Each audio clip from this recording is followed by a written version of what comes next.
Hello everyone, welcome back to our English vocabulary one word substitution series।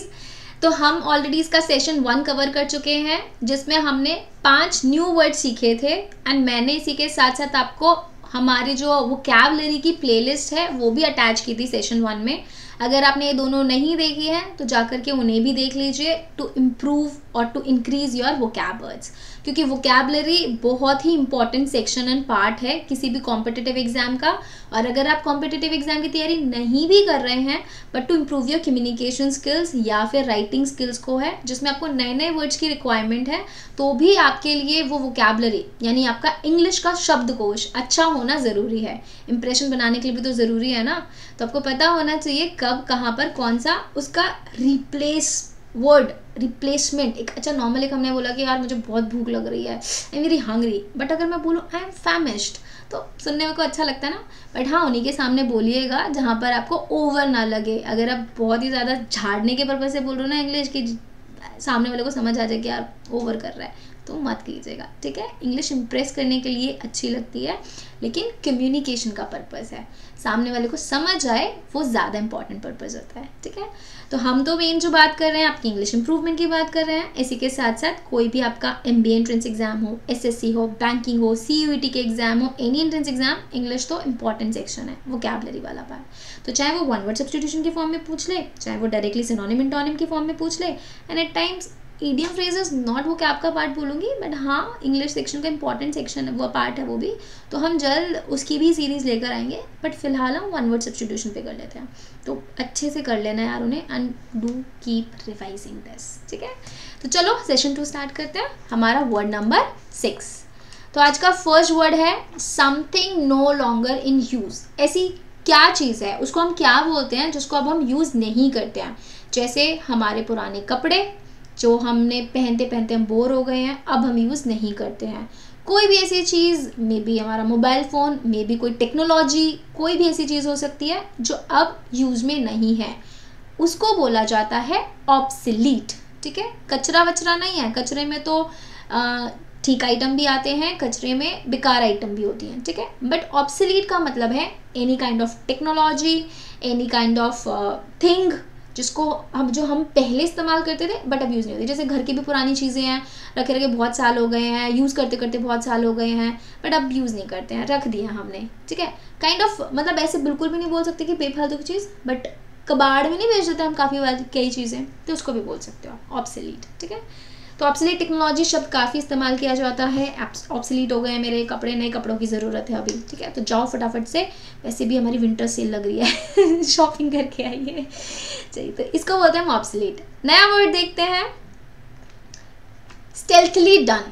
Stealthily, पहली बात तो अब stealthily का मतलब क्या होता है भैया, स्टेल्थली वर्ड ही हमारे लिए थोड़ा सा नया हो गया है, ठीक है। तो स्टेल्थली बोलते हैं, ब्रैकेट में इसका मीनिंग भी है something done in a quiet and secret way in order to avoid being noticed। जैसे पेपर में जब हम चीटिंग करने की कोशिश करते हैं ना, ऐसे ऐसे करके देखते हैं उसकी शीट पे क्या लिखा है, अरे उसकी शीट पे क्या लिखा है, that is called stealthily done, ठीक है। जब आप कुछ भी ऐसा काम करो कि सामने वाले को नोटिस ही ना हो, ठीक है, उसको स्टेल्थली बोलते हैं।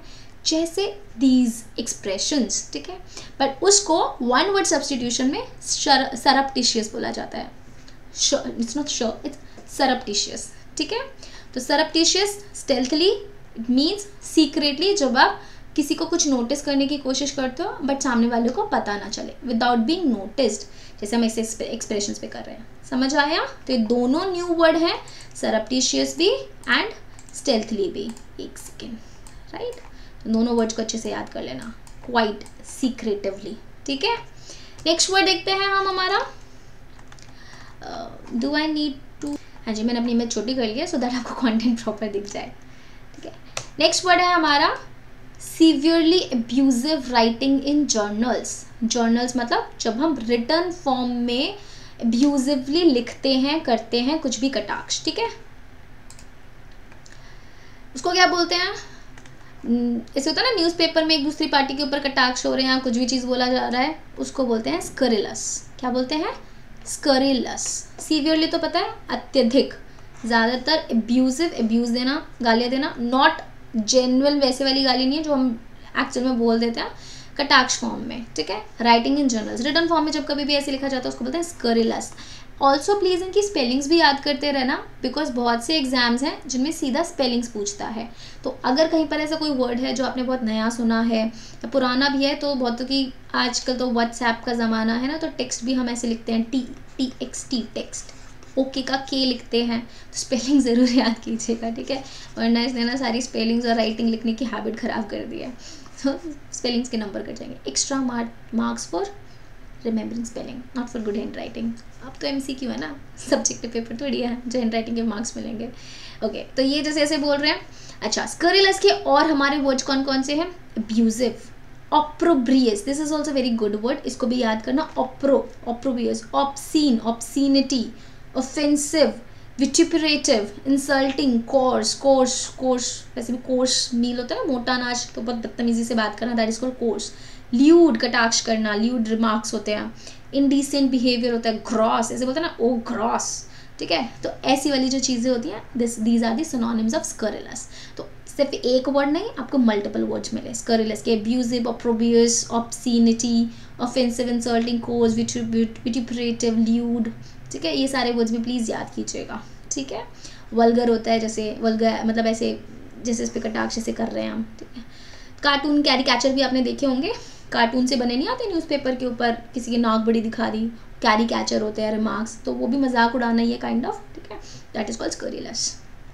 नेक्स्ट वर्ड देखते हैं हमारा, a person with a long experience of any occupation, किसी को अपने ही क्षेत्र में काम करते करते जब बहुत ज़्यादा समय हो जाता है, तो वो उस क्षेत्र का अपने ही जगह का एक्सपीरियंस्ड बंदा बोल जाता है ना, या फिर हम उसको बोलते हैं महारथी हो, भैया तुम तो अपने उसमें महारथी हो। हमारा बहुत सीनियर बंदा होता है जिसको हम लुक अप टू करते हैं, बट नॉलेज भी होती है जिसको, ठीक है, उसको हम क्या बोलते हैं? वेटरन। क्या बोलते हैं हम? वेटरन। जैसे वेटरन एक्टर्स होते हैं, if I talk about Amitabh Bachchan is a veteran actor.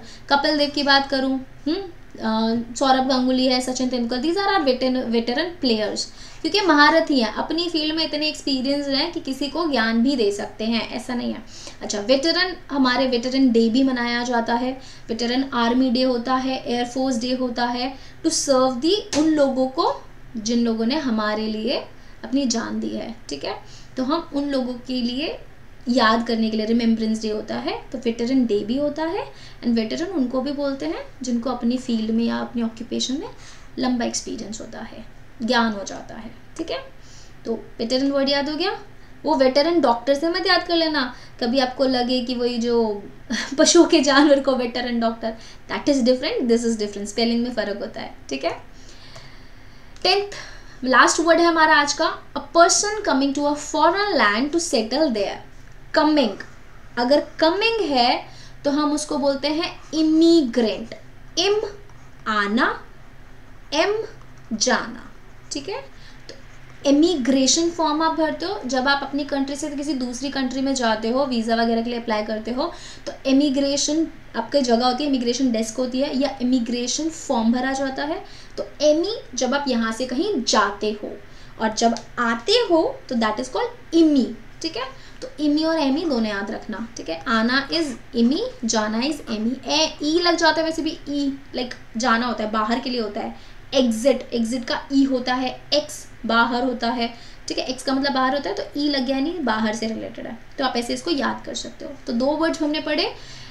और माइग्रेंट तो माइग्रेशन से है, किसी भी जगह को एक जगह से, किसी भी चीज़ को एक जगह से दूसरी जगह पे रखना, चाहे वो चीज़ हो चाहे वो लोग हो, दैट इज कॉल्ड माइग्रेशन। तो माइग्रेशन प्लस इम दोनों को मिला दिया तो इमिग्रेंट, ठीक है। और एम प्लस माइग्रेशन, इमिग्रेंट, जाना। तो आपको दोनों चीज़ें याद हो गई। फॉरेन लैंड में आते हैं, सेटल होते हैं, जो शरणार्थी होते हैं, तो उसको भी बोलते हैं इमिग्रेंट्स हैं, ये ठीक है। जाते हैं तो इमिग्रेंट्स बोलते हैं, ठीक है। तो हमारे पास आज के हमारे वर्ड्स हो गए हैं 5, बट हमने सिर्फ 5 नहीं पढ़े, 5 के साथ साथ हमने उनके सिनोनिम्स भी देखे हैं। तो ऐसा नहीं है कि आप सिर्फ 5 वर्ड पढ़ रहे हो डेली के, बट आप उनके साथ साथ और भी वर्ड पढ़ रहे हो। मैंने पहले भी कहा था कि अगर आप डेली के 5 नए वर्ड भी पढ़ रहे हो, और तो इस तरीके से आप 1 महीने में 150 वर्ड पढ़ लोगे, और तकरीबन 2-3 महीने में 450 से 500 न्यू वर्ड्स अपनी वोकैब में ऐड कर लोगे, विच इज़ लाइक ह्यूज यार। मतलब आप सोचो ना, फिर आपका लेवल वोकैब का कितना अच्छा होगा। बट इसी के साथ साथ do work on your pronunciation, on your spellings also, because वो फिर आपको अपने GDPI में या इंटरव्यू में या फिर अपने पेपर के रिटर्न में सम हाउ आपको हेल्प करेंगे ही करेंगे डेफिनेटली। देखना कुछ सालों के बाद अगर आप ये छोटी छोटी हैबिट्स अगर अपना रहे हो ना, कुछ सालों के बाद you be very thankful and grateful कि यार आपने उस समय पर ये हैबिट्स डाल दी थी, तो बहुत अच्छा फील होगा आपको, ठीक है, you be odd one out. चलिए मिलेंगे नेक्स्ट वीडियो में, till then keep self facing yourself, ठीक है। एंड मैं हमेशा हमारी वीडियो में हमारे नए बैचेस के बारे में बता रही हूँ, तो अगर आपने अभी तक एनरोल नहीं कराया है एंड अगर आप हमारे साथ जुड़ना चाहते हो, एनरोल कराना चाहते हो, आपको हमारा पढ़ाने का तरीका अच्छा लग रहा है, तो आप हमारे CAT, XAT, SNAP, NMAT, CMAT, SRCC उनके 2025 एंड 26 के जो भी एग्ज़ाम्स होने वाले हैं उनके लिए ऑफलाइन या ऑनलाइन, अगर आप बहुत दूर हैं तो आप ऑनलाइन बैचेस में एनरोल करा सकते हो, और अगर आप फरीदाबाद से ही बिलोंग करते हैं तो बेस्ट है ऑफलाइन में ही एनरोल करा लीजिए। ऑफलाइन वालों को ऑनलाइन दोनों चीज़ें मिलेंगी, ठीक है। बाकी की डिटेल्स मैं इस वीडियो में अटैच कर रही हूँ, आई बटन पर आपको जो लिंक दिखाई दे रहा है आप उसमें भी सारी डिटेल्स देख सकते हैं। फिर भी कुछ क्वेरी है तो आप दिए हुए नंबर पर हमें कॉन्टैक्ट कर सकते हैं। इसी के साथ साथ अगर SSC एंड बैंकिंग के लिए ऑफलाइन बैचेस के लिए एनरोल कराना चाहते हैं तो भी आप हमें कॉन्टैक्ट कर लीजिए। बहुत नॉमिनल चार्जेस हैं जिसमें हम आपको टेस्ट सीरीज़ भी प्रोवाइड करा रहे हैं। थोड़ी बहुत इन्फॉर्मेशन तो मैंने आपको अभी बता ही दी है, ठीक है। बाकी की इन्फॉर्मेशन के लिए you can contact us and call अस। चलिए मिलेंगे नेक्स्ट वीडियो में। अगर आपको हमारा चैनल अच्छा लग रहा है तो please like, share and subscribe the channel. अच्छा तो नहीं लगता ऐसे बार बार बोलना, बट यार आप करते ही नहीं हो यार, करते नहीं हो तो बोलना पड़ता है तो प्लीज़ करना। Bye bye, take care.